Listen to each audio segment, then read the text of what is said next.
This Cape Rugby TV feature is brought to you by Score Energy Drinks. No stranger to Cape Rugby TV. We haven't spoken to him for, well, at least 3 or 4 weeks now. Jonno, Walt, head coach at False Bay Rugby Football Club. Jonno, nice to see you again. How are things on your side? Hey, JP, thanks for having me again, man. Yeah, things are starting to pick up. There's a bit of activity out there, which is positive, and a change in weather as well. So let's hope things start to get a bit warmer. So yeah, all good, eh?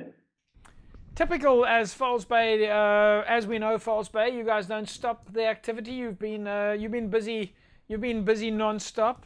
You're still busy. Let's start at the beginning. You're still busy with helping the Miracle Kids. Yes, JP, we kind of continue with our normal outreach programs. Again, times are tough. It hasn't just disappeared. So there's a lot of people that are still in need. There's a lot of people that are still without jobs, food, clothing, and all the rest. So wherever we can help out, that's kind of our aim and mission so far. Jonno, we're going to talk a little bit about Miracle Kids in a second or so.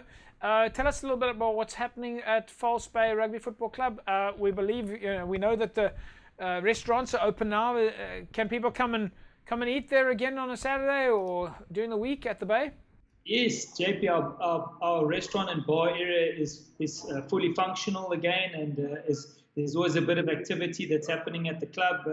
We do, our kind of home is at a sports complex, so there is a gym, there's a bowls club, a tennis club, there's a cricket club that's in close kind of vicinity. So there is a lot of hype, lots of cars, and I'd almost say quite a bit of people here and there over the time. So yeah, so False Bay is just another venue, and again, a nice bustling and busy restaurant. From a player's perspective, as we know, you guys have been staying very active. Lockdown level 2, there's a whole things have been relaxed a lot more. We spoke to Ishmael Dolly last week, and he said the guys there are running on the promenade from time to time. They're getting together in different parts of the province, and a little bit of interaction there. Are you guys doing something similar? Yes, JP. Sometimes I think maybe some of the players are maybe over me or over my voice and over my messages and all the rest. But I just believe that, we always pride ourselves on a club and a team that's very fit and healthy. And, just because we don't have rugby doesn't mean that the fitness and the training stops. So even when the gyms were closed, we were still making sure that we were moving, that we were at least running outside and keeping fit, especially in these times where people get sick and get ill, generally in winter as well. And I believe that us keeping fit, keeping together, kind of networking and making sure that guys are holding each other accountable, I think it will do good for us in time to come. Oh, that's what a club does. A club looks after its members. You've got to stay in touch with your members, and you've got to stay in contact if you want to keep them as members. So absolutely, it sounds like what you're doing is the right thing. Give us a quick indication. I mean, when we look at you guys on Instagram, we see Rhodes Memorial, we see Table Mountain. It looks like your guys are taking advantage of the outdoor space. Our guys are covering the peninsula. We got from Cape Point to the Mystic Cliff, Scarborough side, to Camps Bay side, across to Muizenberg. We've got the St. James Steps, then we head up Rhodes Memorial, then you go to your Scorcher Cliff side. So the guys are getting around, the guys are in the trails, they're in the mountain bikes, they're doing little breakfast, little coffee type things, getting together in small groups. And it's only good, it's healthy. They bring along the wives or girlfriends if they must. And yeah, so can't complain. The guys are trying to keep fit and keep moving. And of course, everybody's itching to at least touch a rugby ball at some stage and hopefully even get a bit of a game of touch somewhere.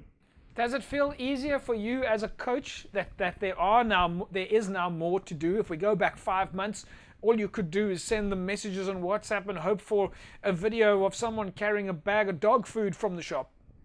Yes, certainly in terms of programming, certainly in terms of gym work, we can now start to prepare to prep the guys.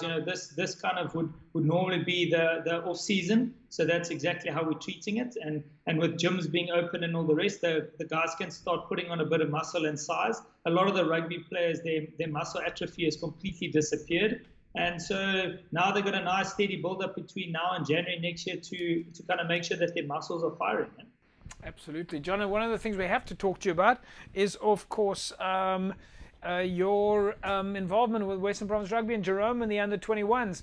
We see Ishmael Dolly and yourself teaming up there with Jerome and the rest of the management team, and obviously your skills as one of the top coaches, club rugby coaches in South Africa, is coming to roost there now. You must be enjoying that. Yes, I think all credit and thanks must go to Coach Jerome for getting Ish and myself involved, and yeah, it's such a nice opportunity when there is no rugby, and so nobody is coaching, and it's so nice that we can do it at Western Province under 21 level. These youngsters are only 17, 18 years old, and they are behemoths, they're giant men, and some of them are very good athletes and very talented. But it's also nice to work with that caliber of player as well, and to hone on some of the smaller skills and the finer details. So Ish and I are kind of combining again. We're no strangers. We've been around. We've almost been around the block for a number of years. We've been together on the emerging amateur side, and we've obviously been fighting it out for SLA league honors year in, year out. So very nice that Coach Jerome has kind of paired us up, and together there's also Coach Oki from Tygerberg is there as well. And then Coach Naz and Coach Jerome. So we've got quite a nice dynamic duo team with some age, some youth, and some experience. So it makes practices quite exciting. Jonno, on a final note, let's quickly talk about the Miracle Kids. We can't go out of this interview without chatting about the Miracle Kids for a bit of time. Miracle Kids is, of course, a home in the Constantia area. False Bay has been helping out there for a long time. Is there anything that you need from your side that anybody can contribute that will help you guys in terms of your outreach project that you have with the Miracle Kids? We know that you've been doing it for a long time and that you're carrying on doing it now.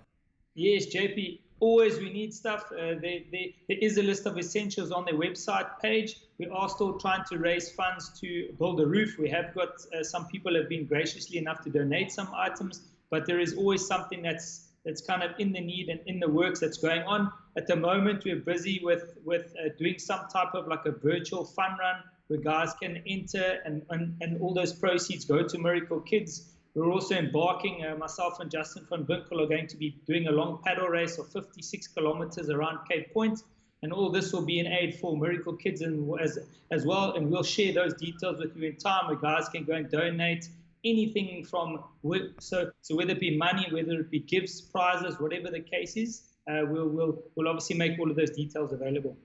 Well, we're looking forward to that, and of course, if there's anything we can do to support, then folks can of course reach us on the shout out line, and of course they can find you on the False Bay Facebook page. Spot on. Jonno, we'll leave it at that, and we'll say to you, thank you very much for chatting with us. Enjoy the coaching with Coach Jerome and the under-21s. We, of course, know that this will be for many of them, it'll be their last season under-21, and because next year it's an under-20 tournament.